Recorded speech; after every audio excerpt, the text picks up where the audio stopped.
All right.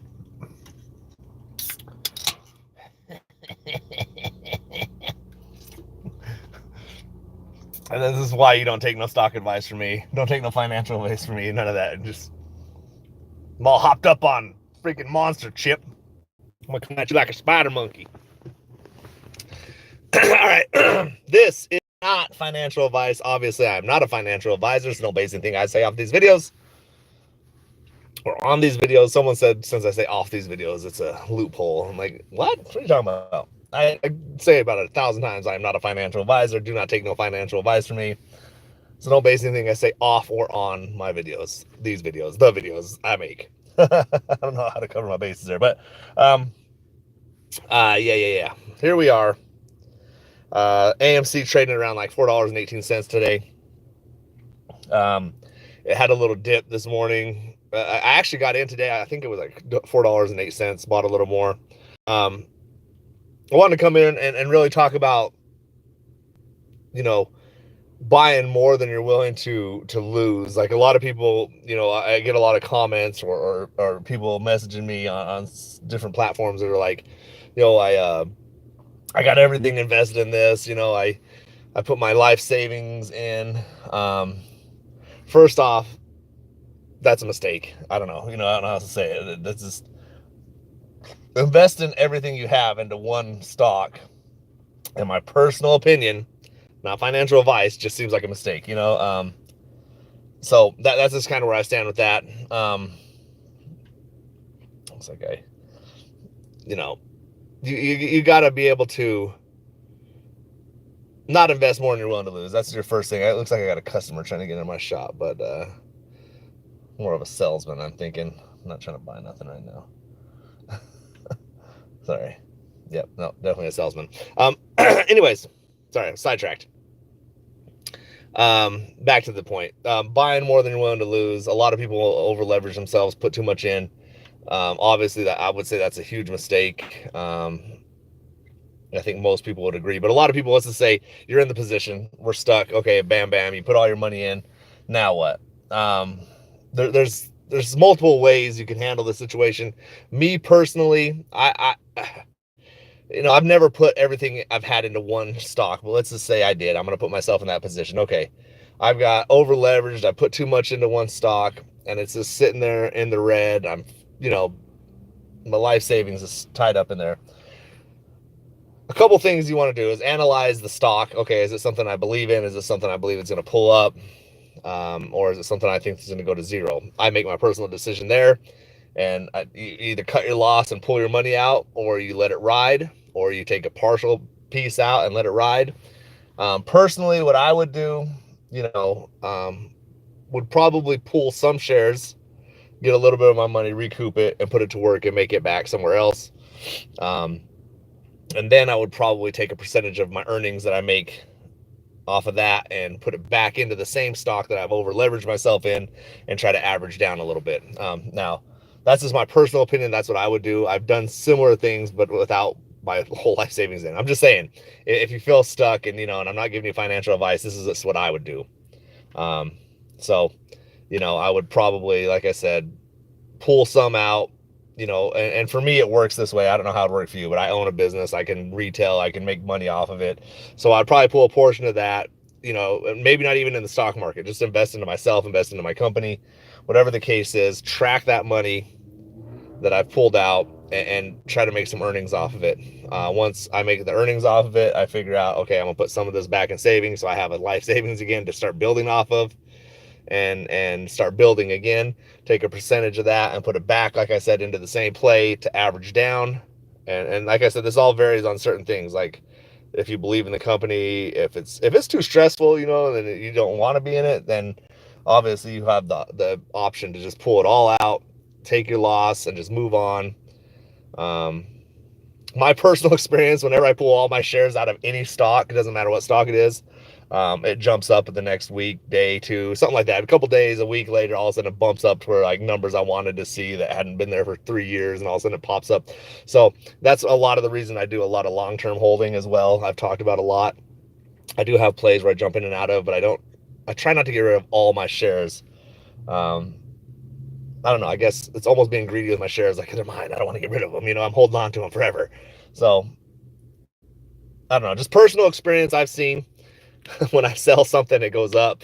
When I buy something, it goes down. But if you have patience and just hang through it, ignore the up and down, because you're going to have ups and downs no matter what. If you can ignore it, and it also depends on what you're doing with the stock, because if it's something you just want to get in and out of, then yeah, whatever. But if it's something you want to hold long term and you're buying it, let's just say you buy a stock at $1, you buy $100 worth, and all of a sudden it dips down to 50 cents. Oh my God, at that point, you got to decide, do I just let it ride? Which generally, I normally will just let it ride. I might buy some more here and there, depending on if I believe in the company or not. But I'm really getting off sidetracked. But this is what just a lot of people come in and ask me, like, or not even ask, but a lot of people will just announce that they've put too much in, they're screwed, they've lost all their money, and really you haven't lost anything till you sell, you know. And I'm not talking about just AMC, just stocks in general. It's kind of a vicious game, man, but it's really simple, to be honest.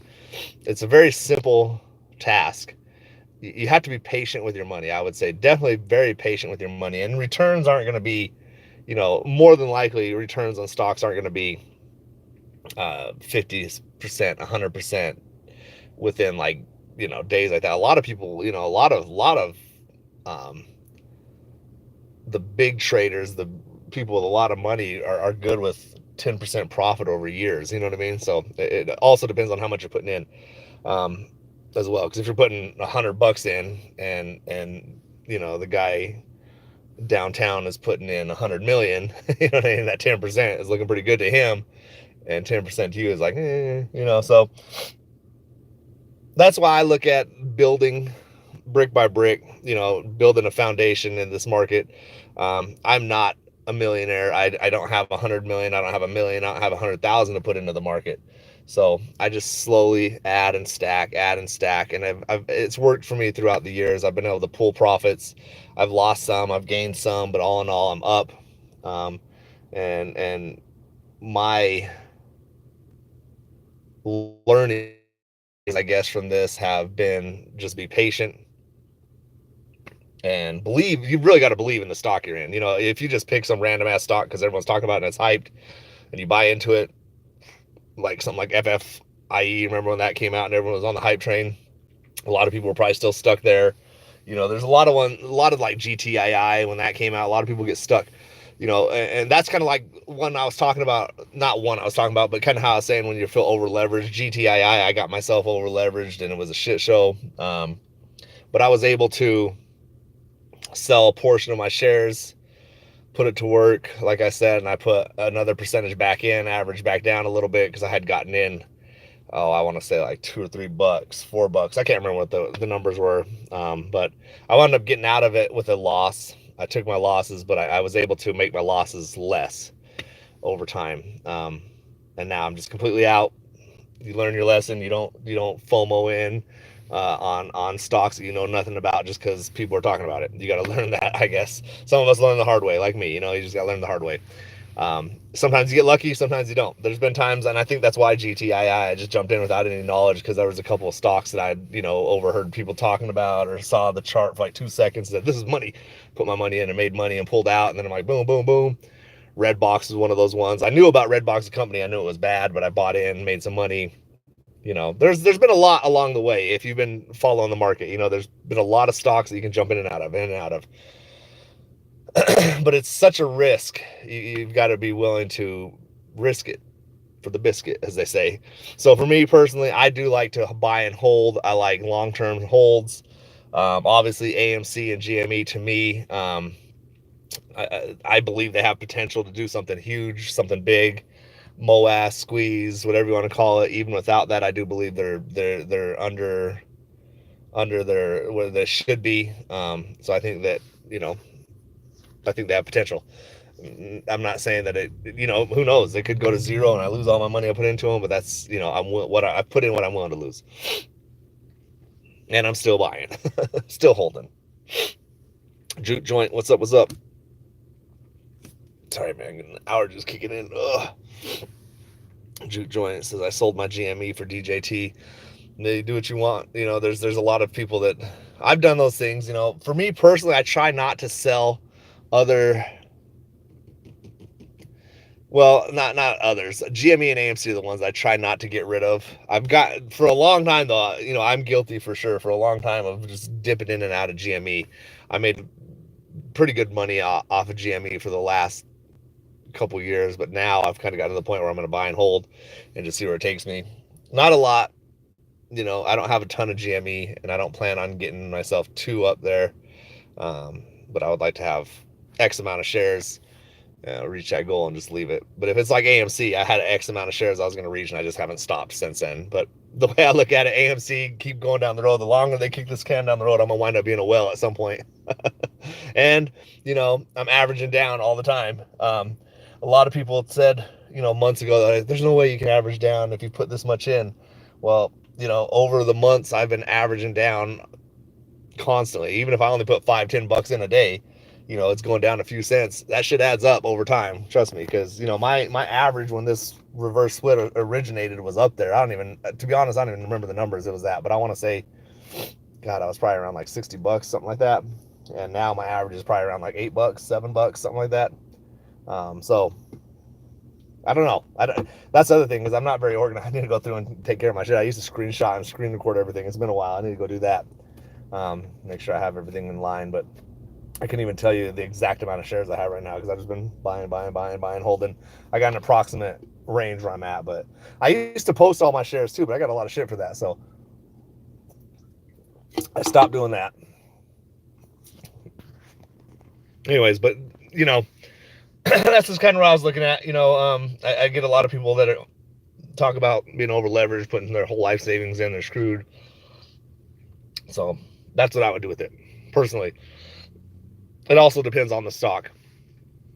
Something like AMC for me personally, the DD and the belief I have in what's going to happen with AMC stock, I have no way of. There's no way I would sell at this price, anyways.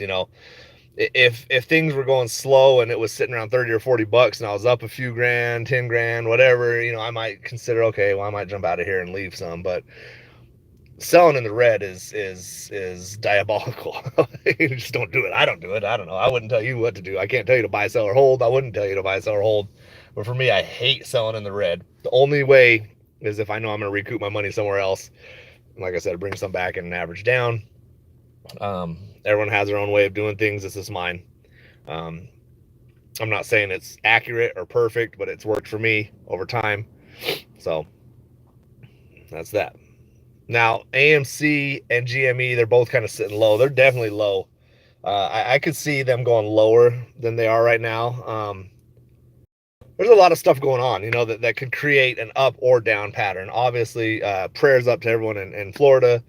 Hopefully you made it out safe last night. But, things like that can create swings in the market as well. Everything, that goes on around the world, from storms to wars to bank closing to debt, everything affects the market. But the market ain't going nowhere. So a lot of people panic and freak out like, oh my God, it's time to get out the market. This is happening, that's happening. The market's been around for many, many, many, many years, and I believe it's going to, but,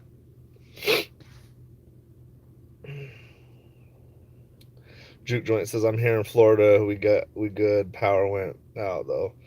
Yeah, that's crazy, man. I got some family up there, or had some Facebook lives going on.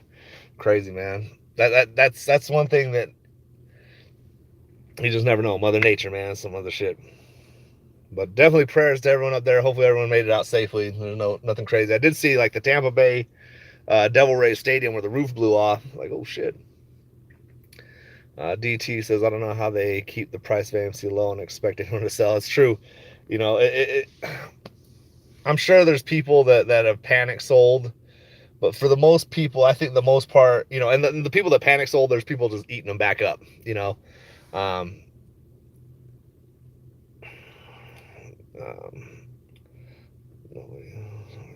exactly. Me again. What's up, man? Just chilling out here, man. Not to worry, I got more tendon money. Nobody moves, nobody lose. Exactly, and that's the thing is there's going to be people moving in and out, in and out. But the people I think that have been consistently buying, or have big portions that haven't sold, DT hit it on the head. Like, I don't know how they expect people to sell. They're just that. I don't know if they expect people to sell. I just think they got themselves in a corner, and they're just like, you ever had a spider in a corner and you're like just trying to kill it, and it just survives in that corner, and you shoo no matter what. Eventually, you wind up finding something to spray that shit down with or something. You kill it. You know what I mean? They're in that corner, and we can't get that. You know what I mean? Eventually, as long as we don't leave the room to go find something to kill it with, that spider. You leave the room, and you come back, the spider's gone. Oh shit! Burn the house down. But as long as you stay, right there in that corner, something's got to give. Um, so it's probably a horrible analogy, but you know what I'm saying. Um, but personally, I've definitely, I think anyone who's in this play has probably considered the fact that, okay, well, what if the squeeze or molasses never happens? What if there's way too much power and control on the other side? And it's possible there is. I've considered that, and I'm still okay with my shares because I still believe that $4, $5, $6, $7, $8 isn't what this company's worth. I look at other companies like Cinemark. Obviously, yes, it's a different company, but they're sitting up. I don't even know where they're at now, but I look at it this way: if I've averaged down to 8, 9, 7, $6, whatever, I get down there and I'm holding all these shares, and I just know in my brain that this is hypothetical, but if I know in my brain at some point that, hey, the squeeze is never going to happen, they're never going to allow it to happen, there's way too much power, and on the other side, I'm never going to win, we're not going to win,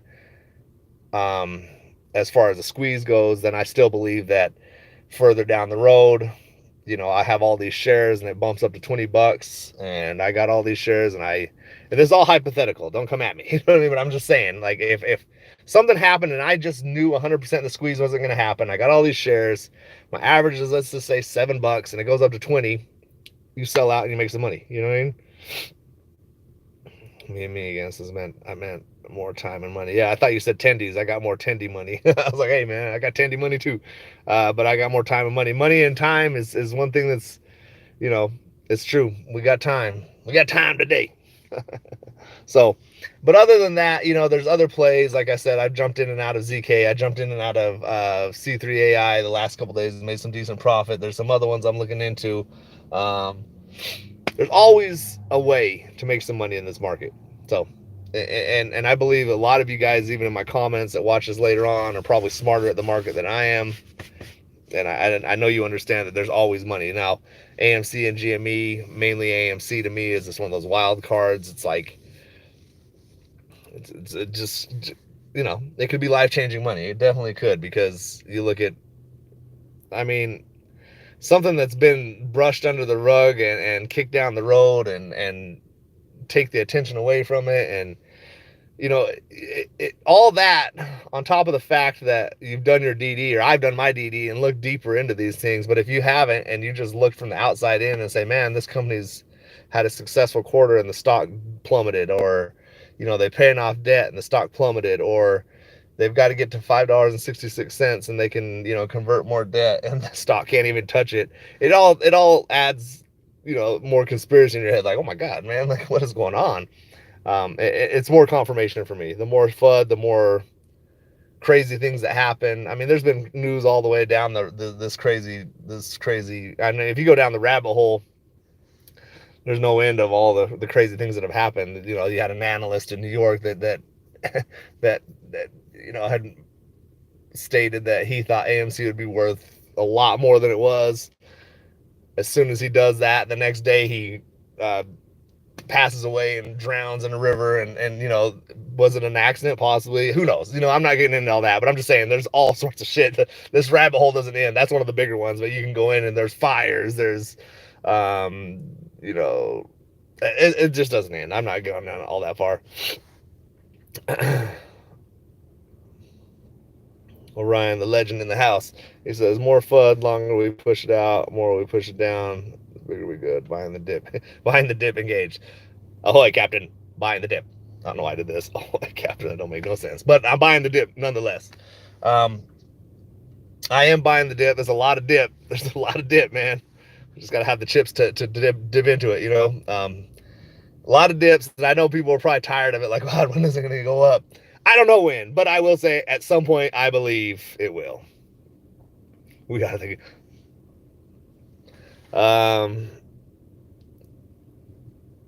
Anyway, so Weddle 9219 asks who died.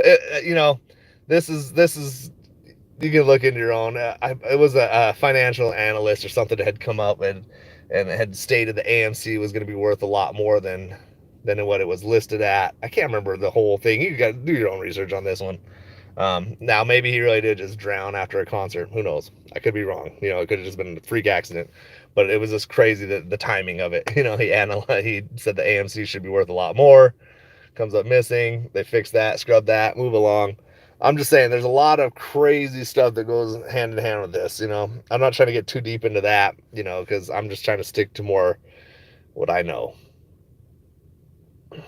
But yeah, dollar cost average down. It's you know, even with just not with AMC, I'm talking with like other stocks too. You know, you got other plays, and if it's in the red and you believe in the company, for me personally, I like to buy in because I'm like, okay, it's an opportunity for future me to cash out. You know, I'm looking out for future me.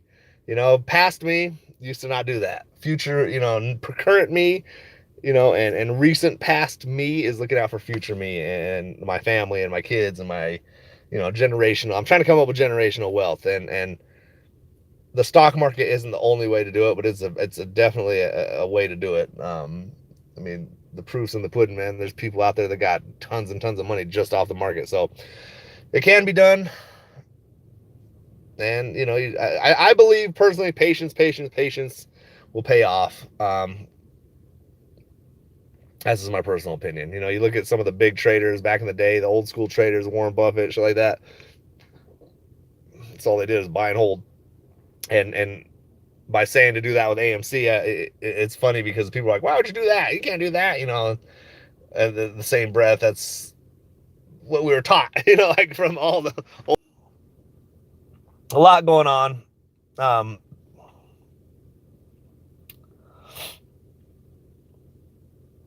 yeah, I have, you know, we have been. I think a lot of us. I see a lot of people I recognize in the comments that have been here for years, and did we think we were going to be here that long? I didn't, but we are, and you got to make the best of the situation you're in, and you know, there's always there's always tomorrow. There's always some sort of positive in any negative. It's always hard to kind of see, but not always, but sometimes it's kind of hard to see. But if you can set your mind state to that, where hey man, I can find positive and negative, then you'll be good to go. Oh man, I forgot how much work I left myself here. I got a lot of shit to do. I just left, like yesterday I was tired and left the shop halfway like done. I just got shit everywhere, as you can see, like gotta move stuff. Anyway, so that's enough. I think I've said enough for the day. Like I said, none of it's financial advice. Make your own financial decisions. Hopefully you all have a nice little come up. Orion says, I've been waiting for years and down to wait more years. And that's true with every stock I got, man. Like 90% of my stocks that I'm holding now are just long-term holds. If I see something where I see, okay, I'm not going to deny myself that money, I'm going to make it real quick. You know what I mean? And jump back in. And sometimes if it's something that you know, I believe is good profit, but it's going to be more, then I just don't touch it. I've been wrong. I've watched, you know, some of my profits go from up here to down here. It's just a ride, man. You can zoom, when in doubt, zoom out, like they say, you know? And you can see over years, because there's been stocks that I've sold over time, and I look back and think, man, if I would have just held that, you know, when I started doing this 5, 6, 7 years ago, if I would have never sold and just kept adding, holy shit, would I have some money? And, you know, it's just a learning process. That's just part of the process. You know, you just live, you learn, hopefully you get better at it. If you ain't getting better, then what is you doing, baby? Anyway, hopefully you guys have a good day. I'll jump back in, man. I'll probably come back in with another live or video here soon. Trying to do one on the daily, you know what I mean? Because I get a lot of people that hit me up like, and not only that, it's good to chop it up just to get this shit off my mind. Because I've been telling my wife again, I've been trying to talk to my wife about this shit, and she's just like, oh, I don't give a shit. I don't care how you make the money. Just give me the money. Give me my money. So, anyways, man, I'm gonna get to work. Hopefully, you guys have a good day. Be blessed. Let's get rich soon. Peace.